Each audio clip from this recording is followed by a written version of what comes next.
Bonjour à tous. Dans cette nouvelle vidéo, je vais vous parler des hôpitaux de l'Atlantide. Ce que l'on peut dire de l'Atlantide, c'est que l'homme il serait apparu en l'an 70 000 avant Jésus-Christ. Et de l'an 50 000 avant Jésus-Christ à l'an 10 000 avant Jésus-Christ, l'Atlantide connaîtra un âge d'or, avec le développement d'une technologie sans précédent dans l'histoire de l'humanité. La technologie Atlante gravitera autour d'un mystérieux cristal dont l'utilisation excessive détruira le continent en l'an 12 500 avant Jésus-Christ. Et avec le progrès, les habitants de l'Atlantide avaient construit toute une multitude d'édifices, de bâtiments, de machines en tout genre. Et tous ces appareils et machines fonctionnaient grâce à l'emploi d'un cristal qui emmagasinait de l'énergie. Certains temples étaient dédiés à la médecine, mais pas une médecine telle que nous la connaissons actuellement. Celle des Atlantes reposait essentiellement sur l'emploi de cristaux. En ces temps-là, on voyageait dans des vaisseaux capables d'évoluer aussi bien dans les airs que sous l'eau. Des radars d'un nouveau genre assez sophistiqués les guidaient à travers l'espace vers d'autres pays. La technologie atlante était supérieure à l'autre dans bien des domaines. Les musiciens étaient par exemple capables de produire sur leurs instruments des sons de toute nature. Et dans les universités, on enseignait la transmission de pensées. On connaissait entre autres la télévision et l'enregistrement de la voix. Les techniciens de l'époque n'ignoraient rien des forces électriques, mécaniques et chimiques. Quant à la télévision, je l'ai déjà dit, c'est pas tout à fait la même télévision que nous connaissons actuellement. À l'époque des Atlantes, c'était un système holographique. Parce que comme ils avaient acquis une technologie à base de cristal, ils ont réussi à mettre au point une télévision qui projetait des films holographiques. Et tout cela fonctionnait grâce à la découverte d'un cristal très puissant. Or, cette technologie du cristal sera mal maîtrisée puisqu'elle entraînera plusieurs destructions qui se dérouleront sur une échelle de temps qui s'étalerait sur plus de 50 000 ans. Le mystérieux cristal ou pierre de feu faisait marcher les vaisseaux, les véhicules de plaisance et les sous-marins. Le cristal qui se trouvait dans les centrales produisait l'énergie nécessaire aux villes et aux villages atlantes. L'emploi excessif de ce cristal sera à l'origine de la deuxième destruction de l'Atlantide. La première destruction qui était survenue avait eu lieu 50 000 ans avant Jésus-Christ. Et celle-ci aurait détruit leur source principale de pouvoir. La deuxième destruction, elle, aurait eu lieu il y a de cela 28 500 ans. Et celle-ci aurait disloqué le continent en le transformant en trois grandes îles. C'est Poséidia, Og et Ariane, c'est le nom des trois îles qui restaient. Et la troisième et dernière destruction se serait produite aux alentours de 12 500 ans avant Jésus-Christ et aurait englouti les trois îles restantes. Alors, beaucoup de chefs immigrèrent vers des pays étrangers. Les fils de la loi de 1, qui étaient l'équivalent des religieux, comprendront que les terres de Poséidia Atlantide étaient condamnées et allaient être définitivement englouties. Et à partir de cet instant, l'exode va se généraliser vers plusieurs directions.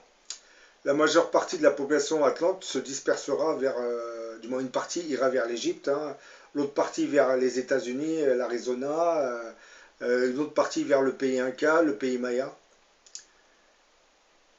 Et certains groupes gagneront même l'Espagne, transiteront par les Pyrénées. Mais revenons un peu à la médecine que pratiquaient les Atlantes. Comme je l'ai dit, celle-ci reposait essentiellement sur l'emploi de cristaux.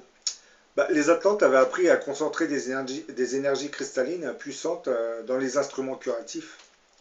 Ils avaient créé les cristaux synthétiques qui étaient utilisés dans ce que nous appellerions aujourd'hui la chirurgie au laser. Il y avait également divers outils curatifs qui avaient été utilisés pour les diagnostics, aussi bien que pour les soins. Si une personne était malade, elle était amenée dans un lieu de soins, c'est-à-dire c'était un temple, dans une salle qui était construite avec un certain type de pierre, où étaient disposés des cristaux de telle manière que la puissance du soleil se répandait dans des faisceaux de lumière et l'énergie cosmique de différentes couleurs. La personne était alors placée au milieu de la salle, selon la nature de sa maladie. de sorte que les rayons adéquats de lumière et de couleur soient dirigés vers elle. Bah, les hôpitaux de l'Atlantide étaient en fait des temples dans lesquels étaient installés une multitude de cristaux, hein. L'énergie qui émanait de ces dix cristaux avait pour particularité de guérir certaines maladies, voire cicatriser à une très grande vitesse toutes les plaies. Lorsque des gens étaient victimes d'accidents, ils étaient alors amenés vers ce temple, hein, de guérison, hein, et les blessures étaient instantanément guéries, les organes touchés ou malades étaient régénérés. On incluait entre autres des poses de cristaux qui généraient un champ de force capable de guérir certaines régions du corps, hein. Ils avaient aussi un petit cristal portable qui, placé sur une plaie, la guérissait instantanément. Bah, pour fonctionner, tous ces cristaux devaient recevoir l'énergie d'un cristal beaucoup plus puissant, hein. Dans tous les temples à guérison, il y avait donc au-dessus du temple un énorme cristal qui réceptionnait l'énergie envoyée par les énormes cristaux qui se trouvaient dans les centrales à énergie. Lorsque le grand cristal du temple de guérison recevait l'énergie, il le redistribuait ensuite aux cristaux plus petits, hein, qui étaient disséminés dans plusieurs pièces de ce temple de guérison.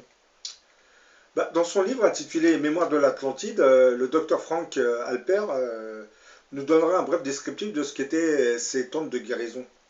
Et je vais vous citer les quelques lignes. L'une des premières structures édifiées dans l'ancienne cité fut le grand temple de guérison, construit dans un matériau semblable à ce que vous appellerez le marbre. Il y avait une volée de 12 marches qui en précédait l'entrée, hein. Depuis la marche supérieure, on s'engageait entre 12 colonnes, 6 de chaque côté. Le temple n'avait pas de porte, hein, il n'était jamais fermé, il était accessible à tous en permanence. En passant sous les arches, on se retrouvait dans une salle circulaire immense d'environ 14 mètres de diamètre, hein. Bah, il s'agissait de la salle centrale de guérison. Bah, une table de 2,70 m de long sur 90 cm de large en occupait le milieu, hein. Le plateau était une grille faite d'un alliage de métaux n'existant pas sur cette planète, du nom d'Orlax, hein, et contenait de l'argent, de la poudre de cristal et du cuivre. Ce plateau reposait sur un pied en cristal en forme de pyramide, hein. Tout autour de la pièce se trouvaient des cabines individuelles.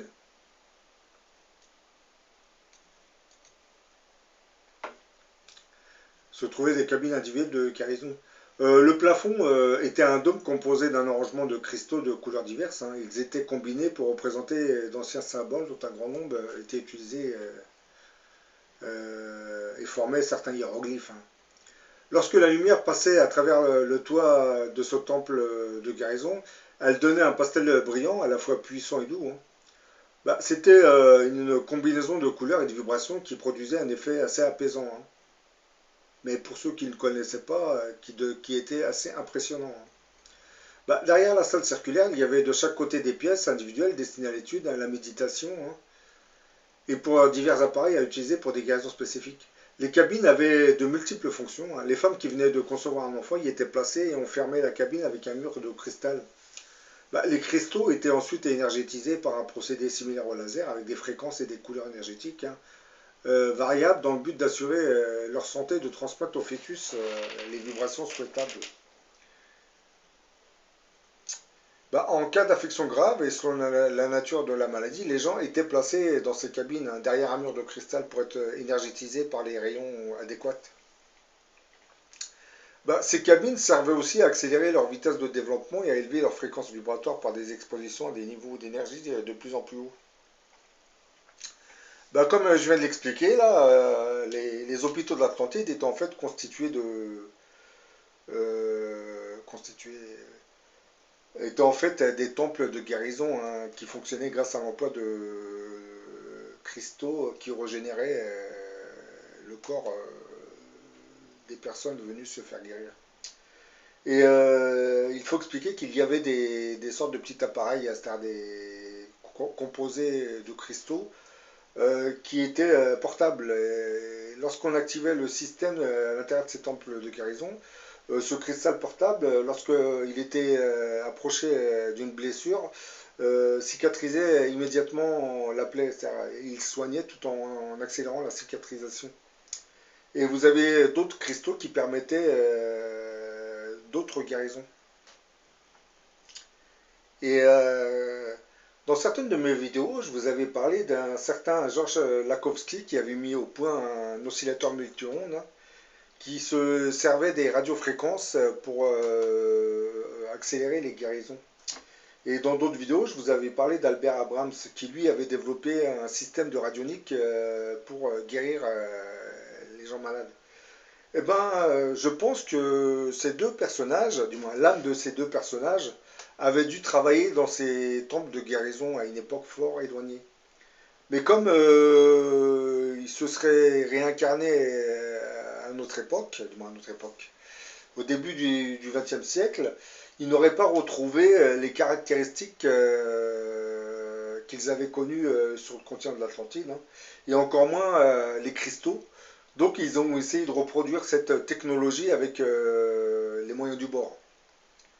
Georges Lakhovsky, par exemple, lui avait travaillé sur un oscillateur multi-ondes, hein, et il a trouvé ce qu'il pouvait trouver, hein. Comme les cristaux de l'Atlantide n'existaient pratiquement plus, il fallait retrouver le même système.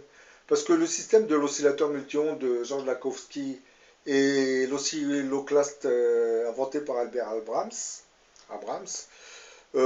fonctionnerait en réalité sur le même principe que les anciens cristaux de l'Atlantide. Puisque ces cristaux généraient une énergie qui régénérait le corps, tout en guérissant de certaines maladies. Mais s'ils avaient retrouvé certains cristaux, je pense que ces chercheurs auraient commencé à travailler sur ces cristaux, mais comme je l'ai expliqué, ils sont arrivés à une époque où les cristaux de l'Atlantide sont enfouis sous l'océan Atlantique, hein. Et certaines de ces centrales d'énergie seraient actives encore de temps à autre sous le triangle des Bermudes. Donc c'est pour cette même raison que je pense que l'âme de ces chercheurs avait dû connaître l'Atlantide. Tout comme le fameux John Kelly, vous savez, le personnage qui avait mis au point un système, un appareillage assez complexe qui, grâce à des ondes sonores, pouvait permettre la lévitation de n'importe quel appareil. Je pense que John Worrell Kelly lui-même devait avoir vécu sur ce continent de l'Atlantide. Et comme les appareils volants de l'Atlantide fonctionnaient grâce à l'emploi de cristaux, eh ben John Kelly n'a pas retrouvé ces cristaux. Il a essayé de reproduire le phénomène de lévitation avec les moyens du bord.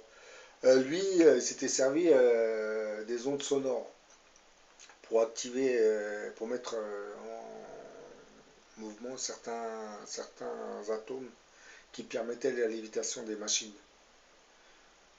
Bon, ce que je peux dire aussi, c'est qu'avec le progrès de la médecine, nous allons probablement nous orienter vers une technologie qui se rapprochera progressivement de ce que les Atlantes développaient il y a de cela plusieurs milliers d'années. Mais bon, pour l'instant, nous n'en sommes pas encore à la thérapie par les cristaux. Mais comme vous le savez, beaucoup d'ésotéristes savent que certains cristaux permettent de soulager certaines douleurs, hein. Et on peut même soigner pas maladies, mais certaines maladies de la peau grâce à l'emploi de certains cristaux. Mais je pense qu'il faudra dans le futur combiner la nature de certains cristaux avec des champs magnétiques. Bon, je vous dis à la prochaine pour une autre vidéo, hein.